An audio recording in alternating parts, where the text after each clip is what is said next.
ప్రతి చిన్న విషయాన్ని నీకు నచ్చినట్టుగా 100% అలాగే జరుగుతుందని ఎప్పుడూ ఆశించకు.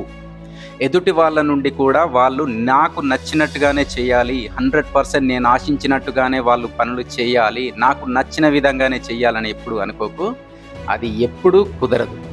దీన్నే ఓవర్ పర్ఫెక్షనిజం అంటారు. ఒక సర్వే ప్రకారం తేలింది ఏంటంటే, ఓవర్ పర్ఫెక్ట్‌గా ఆలోచించేటువంటి వాళ్ళు, ఓవర్ పర్ఫెక్ట్‌గా ఉండే వాళ్ళే ఎక్కువ స్ట్రెస్‌కి గురవుతారంట. ఎందుకంటే వాళ్ళు అనుకున్నవన్నీ కూడా జరగవు కదా! అంత 100% ఉండదు కదా! అందుకే హ్యాపీగా బతకడం నేర్చుకోండి ఫస్ట్. టైం కొంచెం అటు ఇటుగా అవుతుంది, యాక్సెప్ట్ చేయండి. మనం ఊహించింది కొంచెం అటు ఇటుగా జరగొచ్చు, యాక్సెప్ట్ చేయండి. అదే జీవితం. పూర్తిగా జీవితం అంతా కూడా, ప్రపంచం అంతా కూడా, సమయం అంతా కూడా నీ చేతిలో ఉండదు. అలా ఉంటే నువ్వే దేవుడివి అయ్యేవాడివి కదా! యాక్సెప్ట్ చేయడం నేర్చుకోండి. ఎందుకు స్ట్రెస్‌కి గురవుతారు? చిన్న చిన్న ఆనందాలను పోగు చేసుకుంటూ హ్యాపీగా బతకండి.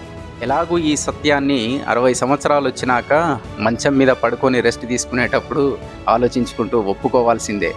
అదేదో ముందే ఒప్పుకుంటే నీ కిరీటం ఏమైనా పడిపోతుందా? హ్యాపీగా బతకడం నేర్చుకోండి.